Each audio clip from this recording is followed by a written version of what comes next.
Olá, ouvintes, tudo bem? Bem-vindos à 9ª temporada do podcast Direito Empresarial Café com Leite. Eu nem acredito que a gente vai fazer 4 anos juntos, ouvindo, discutindo, se deliciando aqui com o direito empresarial. Esse é o podcast perfeito para quem busca conhecimento jurídico durante o dia a dia. É a sua biblioteca em áudio, gratuita, repleta dos principais textos e autores do direito empresarial no Brasil. Eu sou Amanda Taide, mineira, cruzeirense da UFMG na origem, com passagem em São Paulo, no Largo São Francisco, USP, e Candanga, Fluminense e UNB, de coração. Eu sou casada, mãe do Pedro, de quase 7 anos. Pedro Cristiano Ronaldo. Do Lucas, de 5 anos. Lucas Cristiano Ronaldo, Mbappé e Cano. E tutora do Vira-Lata, da Farofa. Sou professora da UNB e consultora no Pinheiro Neto Advogados, em direito privado, nas áreas de direito da concorrência, comércio internacional, compliance, anticorrupção, acordos de leniência, negociações, direito empresarial em geral. Esse é um podcast simples, curto e gostoso, como um café da manhã, rapidinho durante a semana. Você quer navegar pelo podcast? O nosso novo site foi totalmente remodelado. Entrem em podcast.direitoempresarial Café com Leite e vocês verão uma forma completamente nova de navegar pelo nosso podcast. Os episódios estão organizados tematicamente como uma trilha do conhecimento, facilitando o acesso de todos vocês a temas como teoria da empresa, fundamentos do direito societário, sociedades limitadas, sociedades anônimas e muito mais. Pegue então sua xícara de café com leite ou chá, seu tênis para fazer exercício físico ou seu fone de ouvido para ouvir no seu meio de transporte diário. Vamos então comigo para a próxima xícara de café com leite? A nossa xícara de café com leite de direito empresarial de hoje vai tratar de um artigo escrito pela professora Natália Mizari Lamas, intitulado o artigo 144, inciso 8º do Código de Processo Civil e a sua necessária adequação ao procedimento arbitral. Breves notas para o debate ao tema. E para isso a gente vai ter a alegria de contar com a participação da própria professora Natália Lamas para comentar o artigo dela. A professora Natália é sócia do Ferro Castro Neves, da Altrigomide Advogados, mestre em Direito Internacional e da Integração Econômica pela UERJ, mestre em Direito do Comércio Internacional pela Université Paris-Panthéon-Sorbonne, é diretora do Comitê Brasileiro de Arbitragem, CEBAR, no mandato 2021-2024 e agora também no mandato subsequente, e tive a alegria de receber a Natália Lamas na disciplina de arbitragem que a gente ofereceu aqui na UNB. Professora Natália, é uma alegria enorme você ter aceitado também participar aqui do podcast e apresentar, de um modo simples, curto e gostoso, esse tema que envolve arbitragem e dever de revelação dos árbitros. Oi, Amanda, muito feliz de estar aqui com você hoje. É uma honra ser considerada para passar a integrar esse seleto grupo de pessoas convidadas por você para tratar de temas dessa maneira leve, gostosa, informativa, a que você se propôs nesse podcast. Realmente a ideia é fantástica, eu estou realmente muito feliz e grata pela oportunidade. Obrigada. Então, Natália, para a gente começar, qual que foi a motivação para escrever sobre esse tema que explora, direito empresarial, arbitragem empresarial, e como que foi o processo de escrita do artigo? Bom, acho que o primeiro ponto para falar sobre o processo de escrita do artigo é fazer as láureas ao meu colega, hoje sócio, João Felipe Mediolaro, que escreveu o artigo comigo, né? Eu sempre gostei do tema do dever de revelação e da imparcialidade. Nunca estudei como grandes nomes do direito da arbitragem, como Ricardo Dalmaso Marques, que tem uma monografia específica sobre isso, ou como Carlos Elias, que também tem uma tese de doutorado sobre o princípio da imparcialidade, enfim, ambos viraram livros depois. Eu nunca tinha escrito nesse formato, mas eu já tinha comentado um acórdão do Tribunal de Justiça de São Paulo de agosto de 2020, ainda no ano da pandemia. Eu, licença maternidade, vi o acórdão, achei que dava uma discussão interessante, parei para comentar e a partir daquele acórdão foi o momento em que eu parei para estudar mais a fundo de dever de revelação e me interessei especificamente sobre essa contrariedade entre o dogma clássico dos parâmetros de impedimento e suspeição dos juízes, né, versus a forma como você trata a imparcialidade de árbitros, né? O Mediolário é meu colega de escritório, né, hoje sócio lá do escritório, mas ele tinha sido aluno de uma aula que eu dei numa pós-graduação na PUC do Rio de Janeiro, sobre assuntos de árbitros, notadamente quem pode ser árbitro, como é que se trata imparcialidade, como é que se trata dever de revelação. E nessa ocasião da aula eu já comentava como a aplicação irrestrita dos critérios de impedimento e suspeição de juízes estatais para árbitros levava a algumas situações iníquas, desarrazoadas, despropositadas e, na realidade, o que mais me preocupava era fora do contexto internacional, né? A arbitragem não existe só aqui no Brasil, não é isolada. A arbitragem ela é uma forma de resolução de controvérsias que conecta os países, né, digamos, de certa maneira, né? Conecta os ordenamentos jurídicos. Então, eu achava muito provinciano da parte da legislação brasileira essa referência no artigo 14 da lei Caput às situações de impedimento e suspeição dos juízes. E toda a aula que eu dava sobre esse tema, eu por acaso dei essa aula na PUC do Rio de Janeiro, mas quando eu me predispunha, eu era convidada para falar, eu sempre falava que isso era provinciano, de certa maneira, né? Isso coloca o Brasil num ranking diferenciado em relação a outras legislações de arbitragem.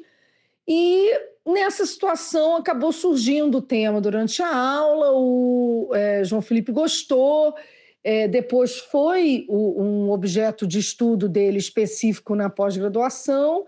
E aí, num determinado momento, surgiu a ideia de fazermos esse artigo juntos para essa coletânea que se chamava Arbitragem e o Poder Judiciário, que é uma coletânea riquíssima, com artigos excelentes, outros artigos sobre o dever de revelação.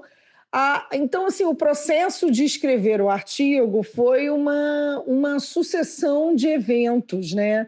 Começou com eu comentando um acórdão paradigma de agosto de 2020 do Tribunal de Justiça de São Paulo, um paradigma, diga-se de passagem, ruim.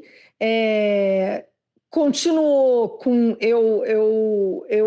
os efeitos de uma aula que eu tinha dado algum tempo atrás para um aluno, entre aspas, a vontade dele de estudar o tema, o convite para escrever para essa obra coletiva para quem eu tive o prazer, né, de contribuir. E aí juntou tudo isso e veio um estudo específico sobre o 144, inciso 8º do CPC.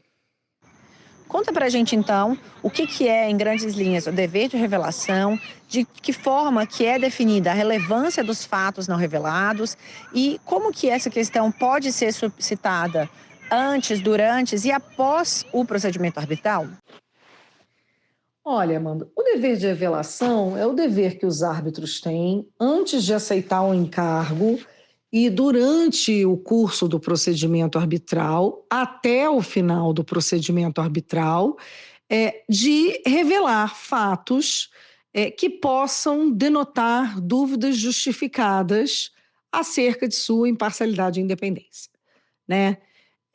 O dever de revelação é um meio encontrado pelas legislações arbitrais, pelos regulamentos de câmaras arbitrais, para se ultimar o princípio da imparcialidade, para se chegar ao princípio da imparcialidade. Ele é o meio clássico para isso, né?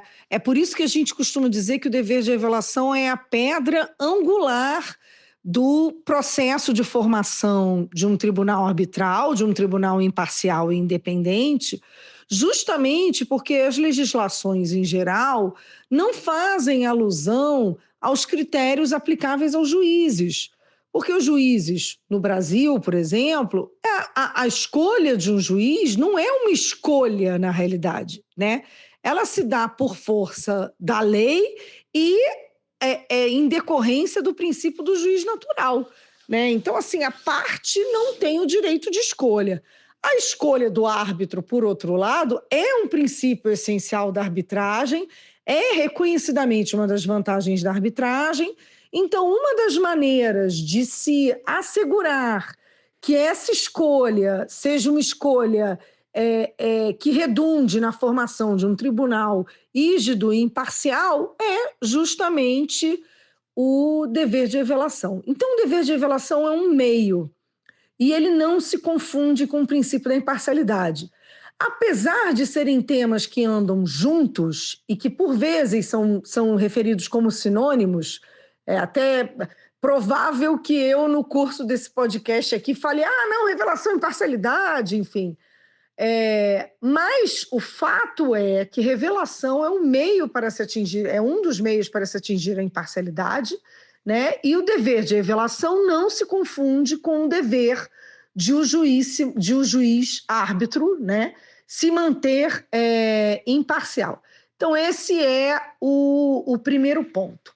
E o que se sopesa, o que se pondera no momento de revelar e como tratar um fato não revelado?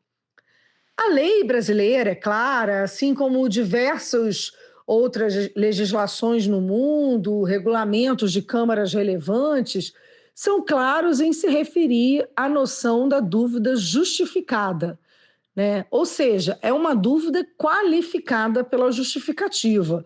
Não é uma dúvida mínima, por exemplo, como se cogitou no projeto de lei da ex-deputada federal Margarete Coelho, que hoje está arquivado, é um projeto de lei de 2021. Ela justamente incomodada, entre aspas, com o que parece ser o problema, de novo, entre aspas, do poder de revelação, ela sugeriu que se trocasse o justificada pelo mínima, né? E o que se revela, então, dentro desse dúvida justificada? Qual é a ideia diante do exercício do dever de revelação? A ideia é que o árbitro equalize o plano informacional entre ele e as partes, informando as partes fatos que possam ter alguma relevância na resolução da disputa, em relação ao objeto da disputa, ou alguma relevância na sua relação com as partes ou com os seus patronos, seus representantes, né? A ideia é sempre revelar algo em que, eventualmente, se observado por um terceiro imparcial, observador neutro, do lado de fora da relação, se ele olhasse, ele examinaria se aquele árbitro ou árbitra, aí usando o gênero masculino, mas na realidade árbitro ou árbitra, se ele revelasse aquele fato, se as partes descobrissem aquele fato, como as partes iriam reagir diante daquele fato, né? Qual é a relevância daquele fato? Aquele fato pode ter algum impacto na confiança que as partes têm naquela pessoa? Enfim, então tem um pouco de subjetividade, mas na realidade tem também um quê de objetividade, principalmente se você sai daquela perspectiva, a gente encontra, por exemplo, no regulamento da CCI, a noção de que as dúvidas são justificáveis, dúvidas justificadas, desculpa, aos olhos das partes, né, o que a gente chama de noção subjetiva, né, ou perspectiva subjetiva para o exercício do dever de revelação, ainda que se propugne uma perspectiva subjetiva para o exercício do dever de revelação pelo árbitro, na realidade, se você parar para observar as relações jurídicas e as relações fáticas que tem no momento da formação de um tribunal arbitral e tentar perceber justamente se um terceiro observador olharia para aquelas características, para aquelas circunstâncias, para aqueles fatos que ele tomou conhecimento e, eventualmente, aquilo suscitaria algum tipo de desconfiança quanto à habilidade do árbitro de se manter imparcial e de ser convencido pelas razões de quaisquer das partes no curso do processo e também de ser independente financeiramente, de maneira mais objetiva, daquelas partes. Então, o dever de revelação, ele, diante desse cotejo, perspectiva subjetiva com perspectiva objetiva, isso, aliás, merece um outro artigo, é uma grande discussão, enfim. Porque o que seria aos olhos das partes, né? Aos olhos das partes significa que eu estou dando para a parte juízo de valor unilateral, para cada uma das partes, de maneira unilateral, decidir o que aos seus olhos ela considera relevante e justificado para efeitos de exercício do dever de revelação dos árbitros. Na minha opinião, não, mas isso eu vou deixar para um próximo podcast.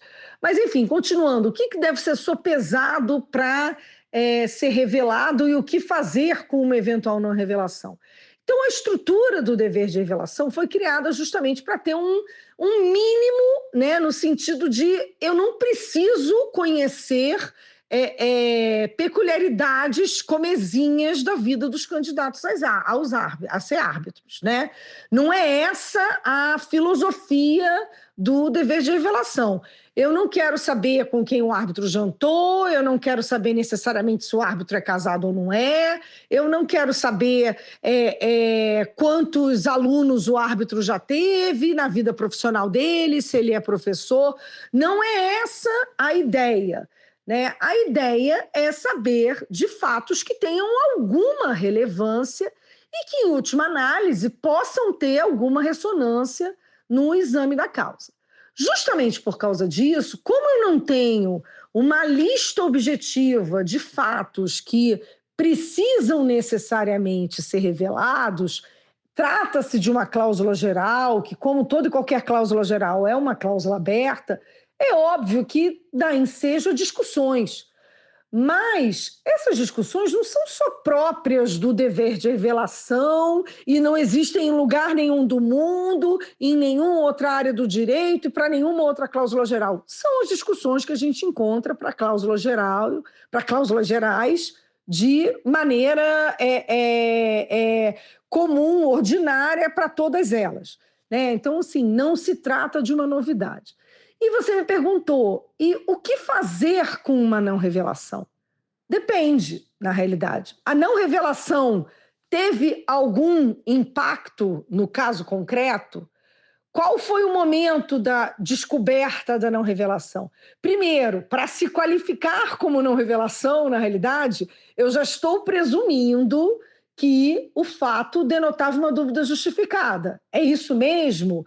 Então, assim, a não revelação, ela por si só, ela não representa necessariamente uma mácula ao dever de imparcialidade, porque depende do teor do fato não revelado, né? Justamente por causa daquele espectro de subjetividade que paira o tema, até por ele ser uma cláusula geral, como eu falei.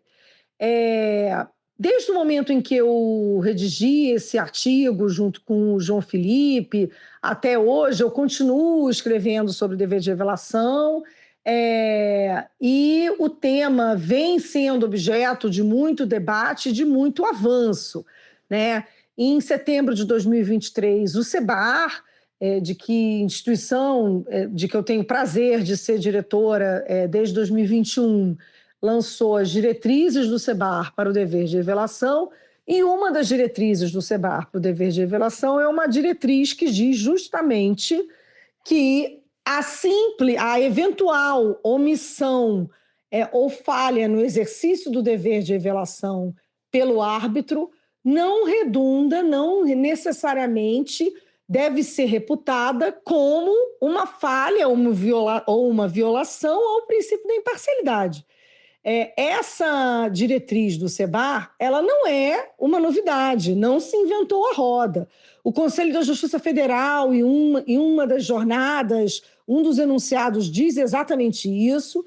Isso é jurisprudência consolidada na França, na Inglaterra, enfim. E é um dos pontos nodais para se permitir que o sistema da revelação funcione, justamente porque não é qualquer fato revelado que tem relevância, né? Seja para as partes ou seja para o próprio caso. Qual é a preocupação em simplesmente não se dizer revela tudo, né?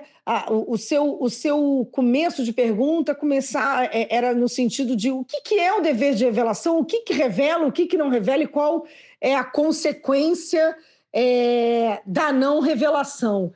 Na realidade, quando a gente fala o que revela e o que não revela e tenta atribuir ao dever de revelação alguma organização, a gente precisa ter a noção de que esse momento do exercício do dever de revelação pode ser um momento no qual as partes, se de má fé, se imbuídas do intuito de abusar de sua posição jurídica, pode ser exatamente esse o momento no qual as partes vão tentar impugnar um árbitro de maneira frívola, por exemplo, e ganhar tempo num procedimento, e com essa impugnação tentar a suspensão do procedimento e tentar de alguma forma coagir o árbitro impugnado, enfim, ou constranger o árbitro impugnado.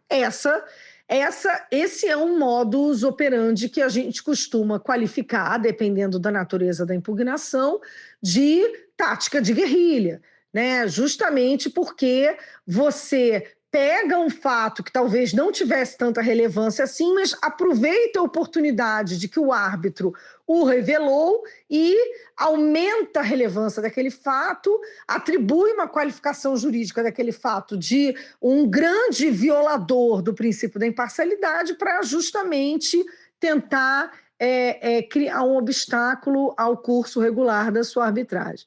Então, por que não se revela simplesmente tudo? Né?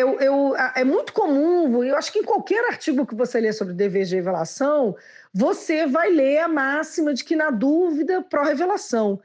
É óbvio que eu tenho que concordar com essa máxima, assim como qualquer pessoa, em sã consciência, vai concordar com essa máxima.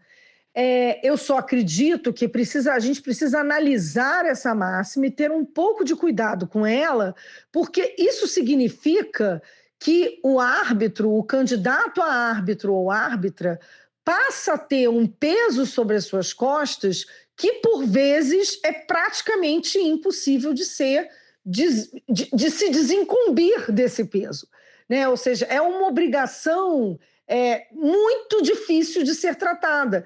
Aí você vai falar, não, é só ele revelar tudo. Revelar o quê?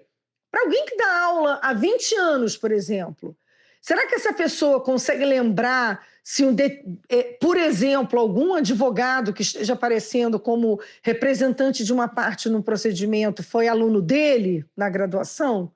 Eu aposto que não. É bem provável que o advogado em questão consiga se lembrar, mas eu aposto que o professor, candidato a árbitro no nosso exemplo hipotético, não vai se lembrar nessa situação. Então, assim, eu gosto muito da expressão ser mais realista que o rei. E eu acho que quando a gente fala em simplesmente, na dúvida revela, a gente está criando uma expectativa que é de ser mais realista que o rei. Tá entendendo? Porque a grande questão é que quando você fala na dúvida revela e revela tudo que vem pela frente, tudo que você acha que possa ter alguma relevância, daqui a pouco você vai estar relevando o jantar, revelando jantar que você teve com qualquer advogado que esteja representando alguma das partes há 5 anos atrás, porque você não sabe nem atribuir relevância a isso. Mesmo que você seja uma pessoa que eventualmente circule muito no métier e conheça muito as pessoas e faça muito networking e frequente muitos congressos, enfim. É óbvio que essa pessoa, ela não tem como ter um log das visitas e das conversas que ela fez e dos jantares que ela teve e de todas as pessoas que ela conheceu. Isso não tem sentido, nem aqui, nem em nenhum lugar. Então, assim, se a gente fosse levar a ferro e fogo essa noção de que o dever de revelação ele tem que abarcar tudo e qualquer coisa que possa eventualmente, na mais remota hipótese, ter alguma relevância na relação entre os árbitros, as partes, os seus representantes e o objeto do litígio, a gente vai levar a uma situação absurda, né? A gente vai chegar a uma compreensão absurda do tema, totalmente despropositada e fora até da aplicação do princípio da proporcionalidade. Então, é óbvio que não é para isso que foi feito o dever de revelação e é óbvio que não é essa a dúvida justificada a que se refere a legislação. O último ponto que você perguntou foi como a questão pode ser suscitada antes, durante e após o procedimento arbitral. Bom, eu imagino que seja justamente na formação do tribunal arbitral. O fato de uma das partes suscitar dúvidas e formular esclarecimentos, pedidos de esclarecimentos ao candidato a árbitro que exerce o seu dever de revelação, é algo extremamente comum e, na realidade, muito salutar, né? É óbvio que eu não estou falando das perguntas exageradas, ninguém precisa saber quem você levaria para uma ilha deserta, né? Não é esse o tipo de pergunta. Não precisa perguntar para quem você advogou há 20 anos atrás, isso não tem relevância nenhuma ou não deveria ter. Ou se fosse algo realmente muito relevante, deveria, na realidade, já estar aparecendo desde o início como um fato relevante, tal como se, por exemplo, aquele cliente que você teve há 20 anos continuasse seu cliente hoje. Então, você revelaria, não porque ele era cliente há 20 anos, mas porque ele é cliente hoje, né? É nesse sentido que eu estou falando de relevância, mas nesse momento do antes, a parte pode formular questionamentos ao candidato a árbitro. Ao formular esses questionamentos, a parte pode, inclusive, balizar um pouco e comunicar ao árbitro o que ela particularmente entende relevante. Por exemplo, para professores universitários que são grandes pareceristas no nosso direito, né? Esses professores, alguns têm critérios mais restritos de revelação dos pareceres, outros não, alguns revelam se deram parecer em favor de um cliente qualquer, ainda que não tenha nenhuma relação com a parte de uma arbitragem, mas que tenha sido pedido por um advogado de um determinado escritório, ainda que seja distante, e mesmo no caso de um escritório grande, em que haja muitos advogados, por exemplo, né? Então, para balizar a diferença entre esse parecerista e aquele que simplesmente não revela nada porque entende que parecer é uma atividade acadêmica que ele faz no curso do seu métier acadêmico e, teoricamente, não deveria ter nenhum reflexo na sua habilidade de julgar uma causa, na sua imparcialidade, essa pode ser a percepção de um determinado candidato a árbitro. Então, formular perguntas ao candidato a árbitro e, eventualmente, ser específico sobre esse tipo de coisa pode ser uma maneira de a parte demonstrar qual é a expectativa que ela tem em relação ao exercício do dever de revelação por parte daquele árbitro. E, justamente, Nesse momento em que um árbitro ou uma árbitra exerce o dever de revelação, a parte formula questionamentos ou não. Os regulamentos, no caso de arbitragem institucional, costumam prever um prazo para as partes impugnarem ou, segundo o regulamento da CCI, com o wording próprio que se usa no regulamento da CCI, nessa fase é objetar a confirmação, né, do árbitro ou da árbitra. Essa impugnação precisa ser justificada, mas é óbvio que, como se está no início de um procedimento, em geral, os órgãos julgadores de impugnações, aí, a depender de cada regulamento, quem é o órgão que vai apreciar aquela impugnação, em geral, nesse momento processual, não costuma ter um grande prejuízo, obviamente, excluídas as situações anômalas daqueles tribunais que demoram 2, 3 anos para serem formados.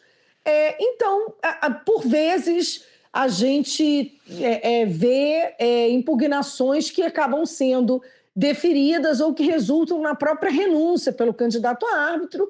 Ele fala, olha, essa parte está incomodada, eu entendo que não tem problema, eu vou sair. Não tem certo e errado, tá?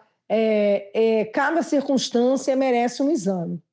No curso do procedimento arbitral, essa impugnação pode surgir diante de um fato novo que a parte tome conhecimento ou de uma nova revelação efetuada pelo árbitro, lembrando que a revelação, o dever de revelação é um dever contínuo, então o árbitro tem que fazer durante toda a arbitragem, ele pode revelar, por exemplo, que o escritório dele passou a patrocinar uma ação em conjunto com os patronos de uma das partes sem o envolvimento dele, por exemplo. Ele pode querer revelar esse tipo de informação.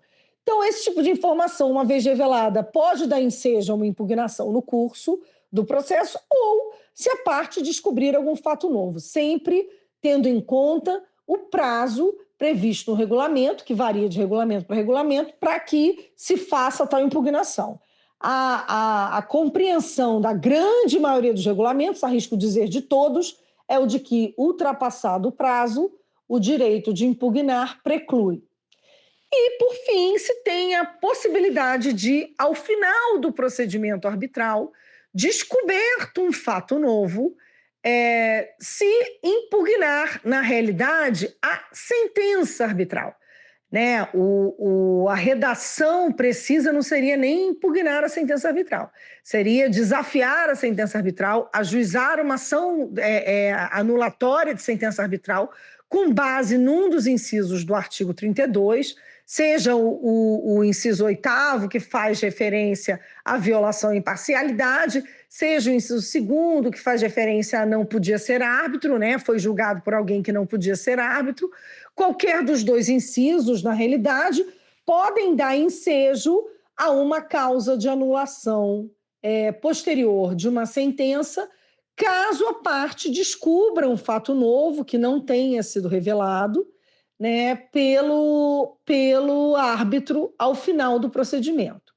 Essa hipótese é a hipótese que costuma ter maior cautela de exame do Poder Judiciário, justamente porque não pode ser qualquer fato novo, é preciso examinar se esse fato estava à disposição das partes antes, para que eles o conhecessem, é preciso examinar se a parte guardou o fato na manga como se fosse uma nulidade de algibeira, esperando para a eventual situação em que perdesse e só arguindo, então, a nulidade para o caso em que perdeu.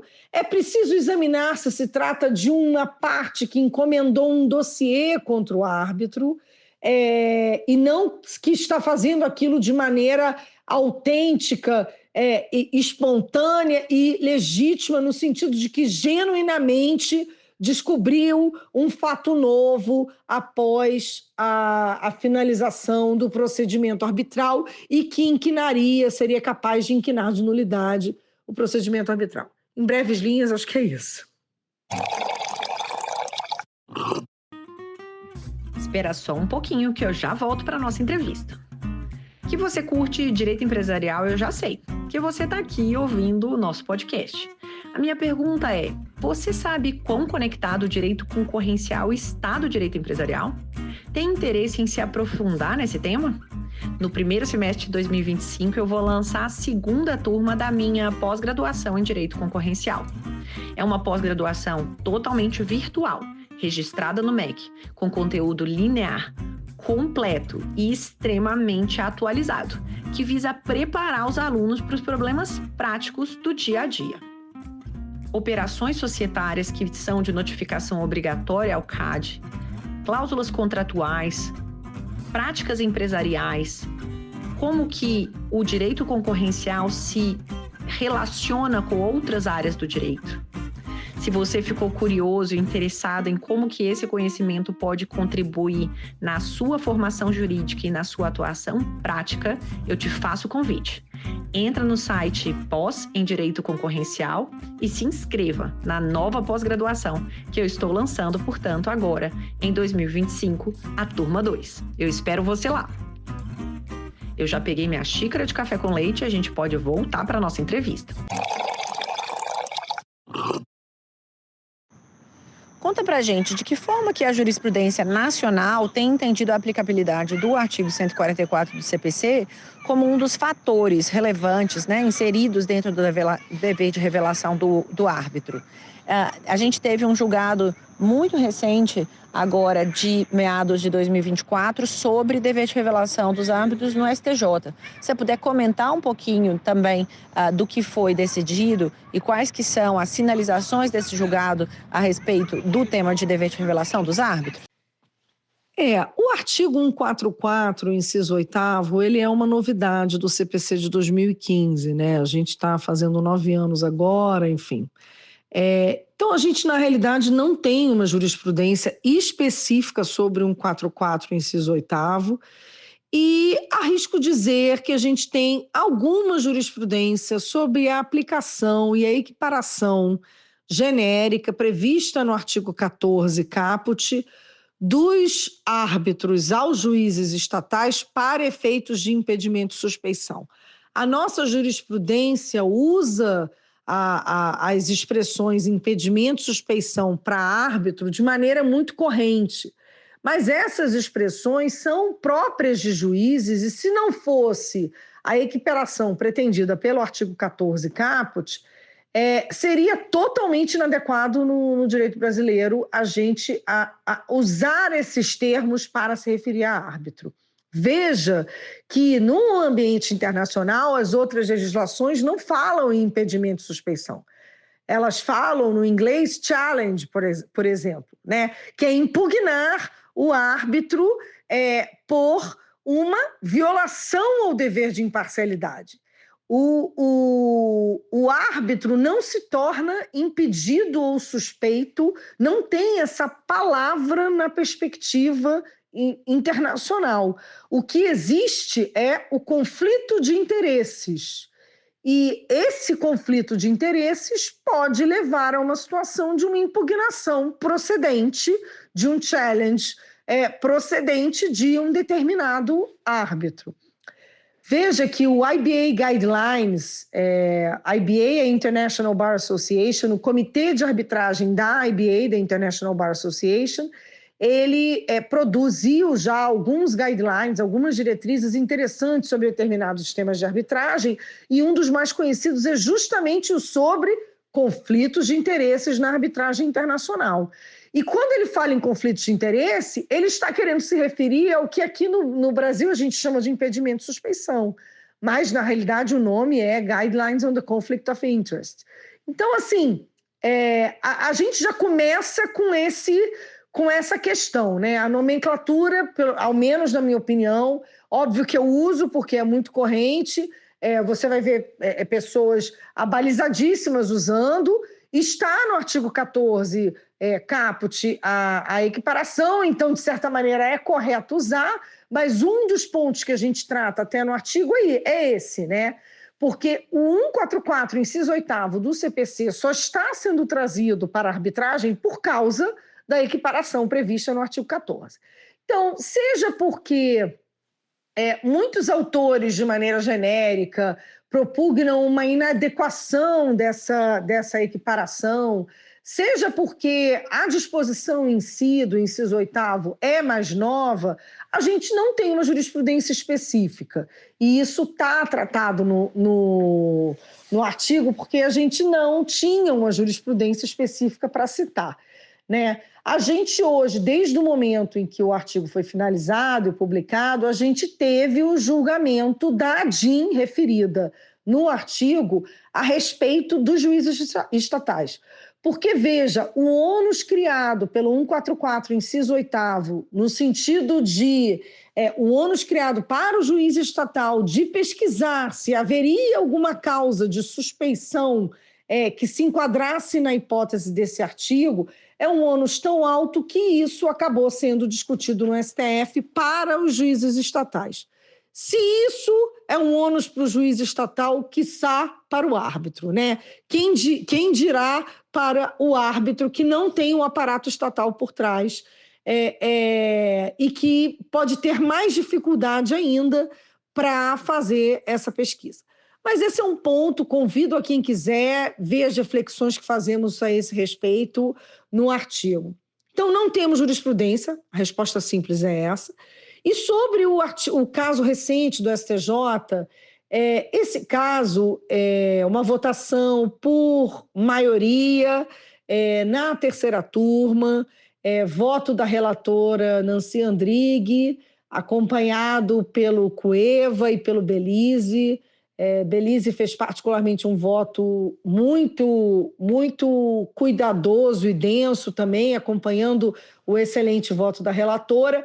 É um RESP muito interessante de um caso de alegada falha no dever de revelação, que foi julgado em primeira instância, foi objeto de impugnação pela parte a posteriori, ou seja, finalizada a arbitragem, após a parte ter perdido, a parte impugna, né, como eu falei, entre aspas, porque na realidade ela ajuiza uma ação anulatória, ela desafia a validade da sentença arbitral, alegando que o árbitro não foi imparcial, justamente porque ele falhou no dever de revelação e atribui uma série de faltas ao árbitro.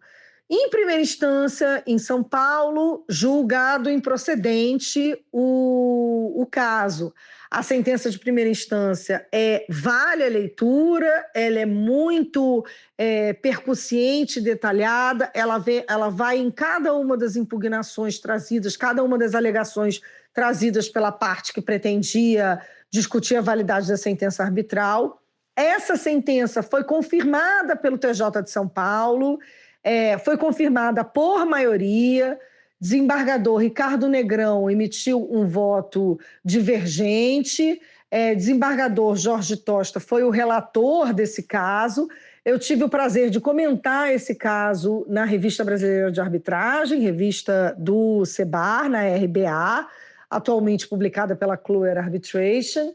É um caso muito interessante, porque uma das principais discussões é justamente essa, independentemente de ter havido falha ou não do dever de revelação.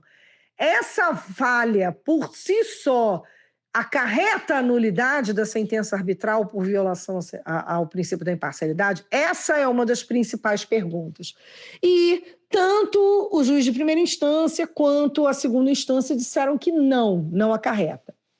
O assunto foi levado via RESP para o STJ, na terceira turma, e foi um debate bem interessante, votação por maioria, como eu disse, e é um acórdão que referendou a validade da sentença arbitral e ressaltou alguns aspectos muito relevantes sobre o dever de revelação. O dever de revelação é do árbitro, mas as partes precisam colaborar com o seu exercício. Não significa propriamente que as partes precisam investigar o árbitro, né? A gente costuma falar de maneira um pouco à la légère que as partes têm o dever de investigar o árbitro. As partes não deveriam ter um dever, né? Quem tem o dever é o árbitro. A lei imputa um dever ao árbitro. Mas as partes, como qualquer parte num processo, precisa agir de boa-fé e precisa ter a sua atuação no processo voltada à efetividade do processo. Então, a saber de algum fato que pudesse suscitar dúvida justificada e não arguir esse fato, é uma postura que não é de muita boa-fé. Porque se você suscitar esse fato na primeira oportunidade que você souber e eventualmente perguntar ao árbitro e dirimir a dúvida que pudesse existir, você justamente não vai ter esse fato como um fato a ser arguído posteriormente, caso você perca ao final do procedimento. Então, a boa-fé que se exige das partes do procedimento, ela exige esse tipo de reflexão. Ela, na realidade, é um ônus, né? Ela imputa à parte a diligência de, por exemplo, compreender quem são os candidatos a árbitro, né? Fazer, eventualmente, as perguntas que julgar pertinentes, obviamente sempre sem abuso, né? Eu já falei hoje aqui um pouquinho sobre isso, e, ao fazer essas perguntas, também procurar em dados públicos, fazer uma pesquisa de Google, ir no currículo do escritório. Veja bem, imputar uma nulidade a uma sentença arbitral por violação ao dever de imparcialidade. Caso você descubra, ao final do procedimento, que o árbitro, na realidade, era professor de uma universidade renomada e que um dos advogados que atuava na causa pela parte contrária também era professor do mesmo departamento dessa faculdade renomada, talvez isso não tenha relevância alguma, porque o fato deles serem professores na mesma universidade não implica que necessariamente eles tenham uma relação, e esse dado era um dado aferível desde o início do procedimento público, que poderia ter sido, eventualmente, objeto de questionamento pela parte. Então, é nesse sentido que se atribui um dever, um ônus à parte. Você vê que eu falei dever, porque é isso, a gente está acostumado a se referir a isso como dever de investigar, mas dever de investigar é uma maneira mais grosseira, né, de resumir o ponto que não é propriamente um dever de investigar. Então, é essa boa-fé e é esse o comportamento que se espera de partes que queiram chegar ao final do procedimento arbitral tendo um procedimento arbitral rígido. E tanto no Tribunal de Justiça de São Paulo, no voto do relator, quanto no acórdão do STJ, se ressaltou muito o papel do comportamento da parte. Citando, por exemplo, no STJ, e isso foi muito interessante, citou as guidelines do IBA, a que eu fiz referência anteriormente, citou as diretrizes do SEBAR, citou uma nota técnica do SEBAR feita sobre o exercício do dever de revelação e justamente sobre o fato de que uma eventual falha no exercício do dever de revelação não redunda necessariamente na invalidade da sentença por violação ao princípio da imparcialidade. Então, esse caso, ele é realmente um paradigma muito positivo.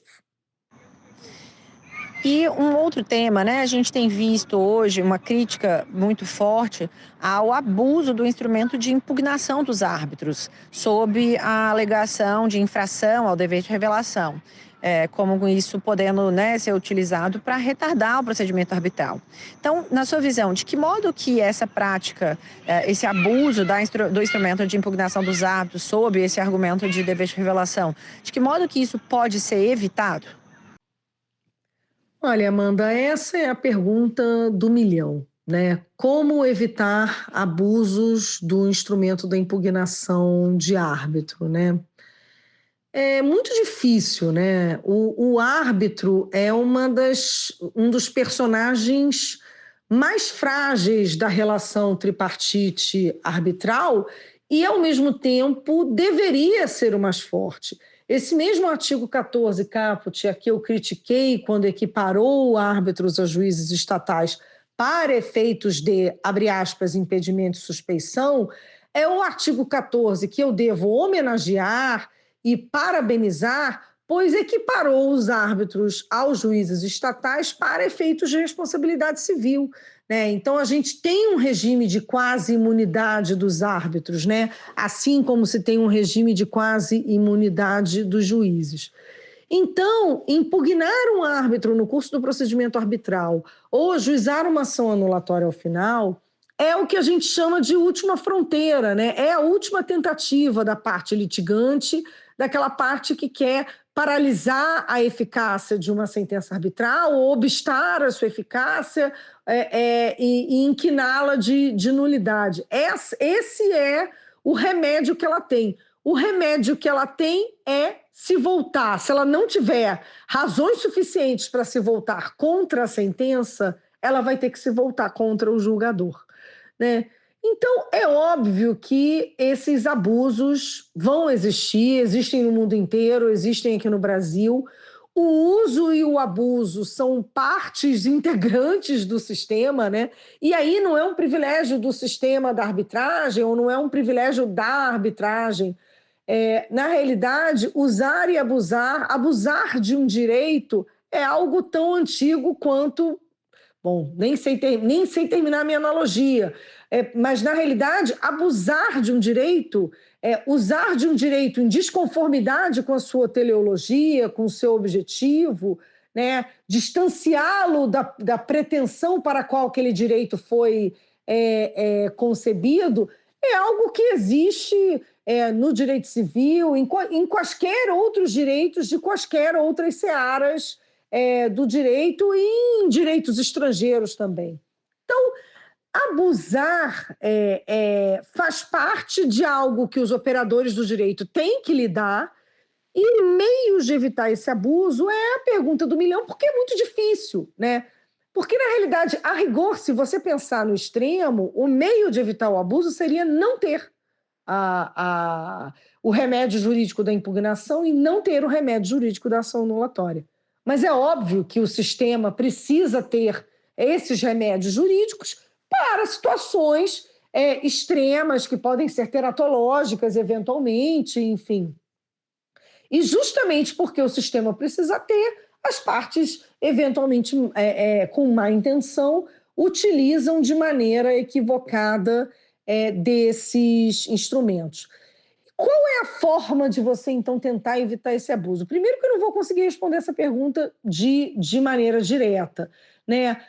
Talvez a forma clássica de você tentar evitar o abuso é você justamente olhar para a boa-fé e olhar para o comportamento da parte que está invocando a impugnação, que está invocando a violação à imparcialidade como causa para a ação anulatória dela, de uma sentença arbitral. Como essa parte agiu no curso do procedimento? Que tipo de perguntas ela fez ao árbitro? Nenhuma. Que tipo de pesquisa ela poderia ter feito? O fato que está ensejando a impugnação ou a ação anulatória era um fato público e notório? Era um fato de fácil acesso?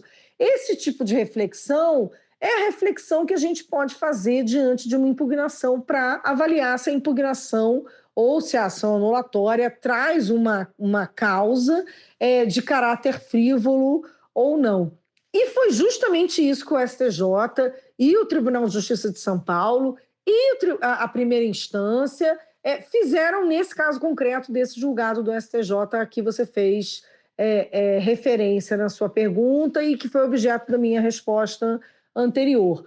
Analisou-se de maneira muito detida o comportamento que estava invocando. Talvez essa seja a maneira melhor de se evitar o abuso.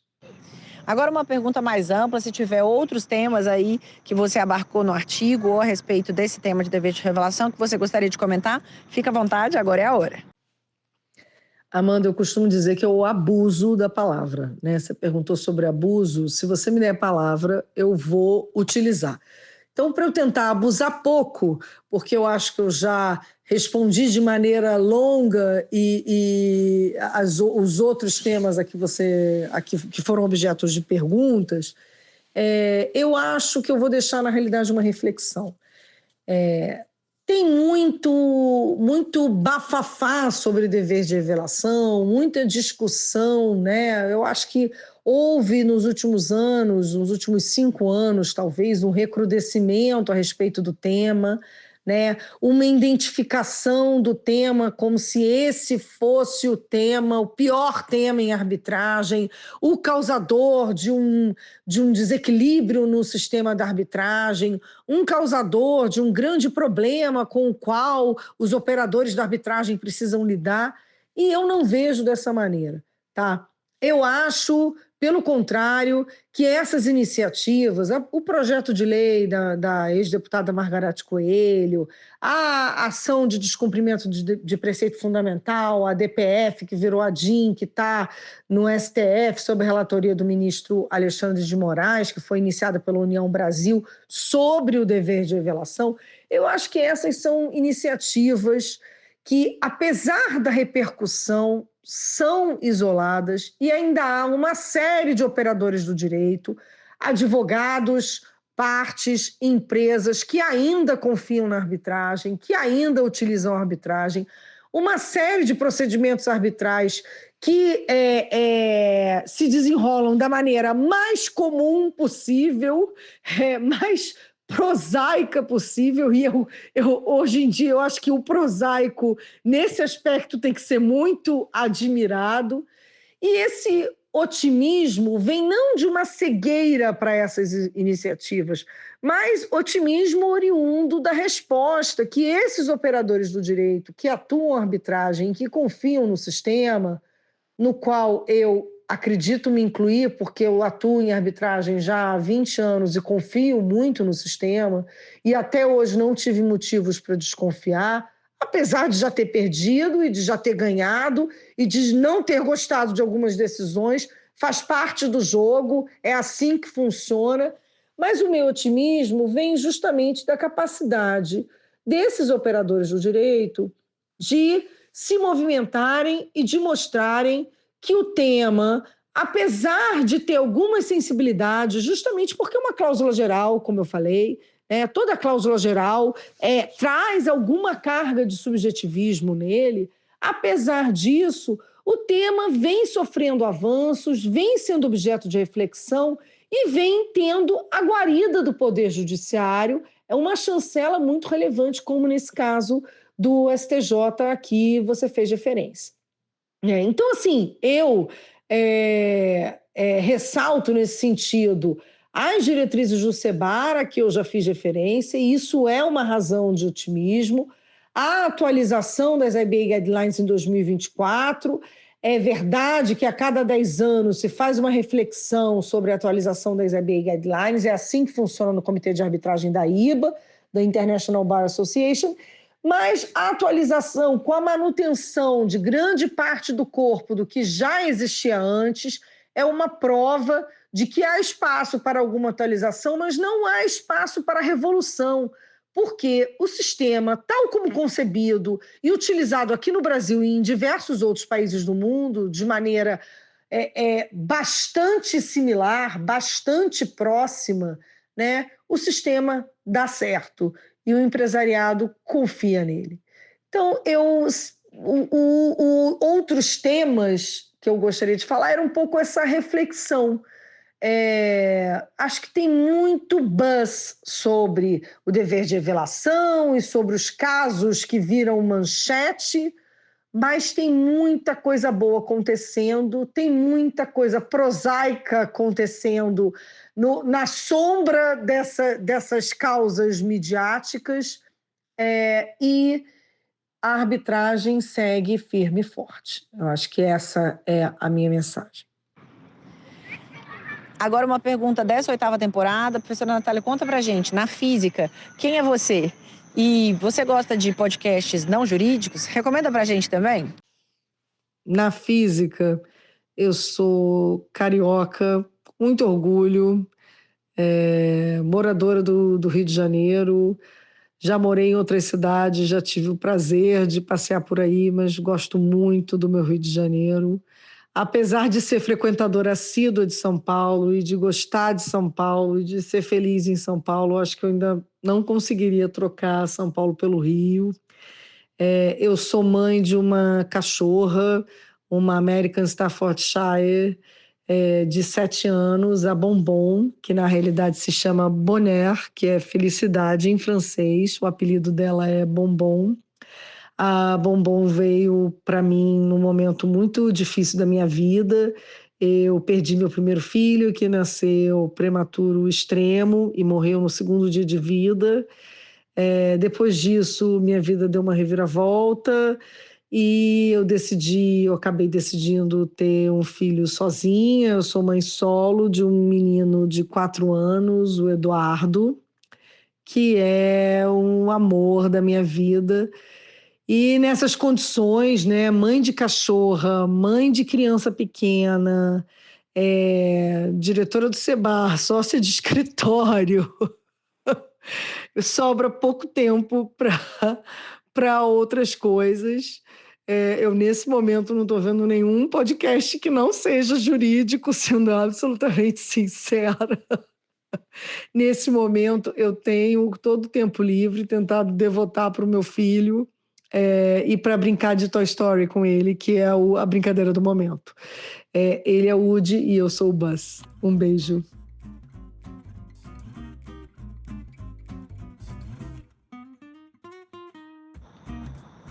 A nossa xícara de café com leite foi devidamente tomada.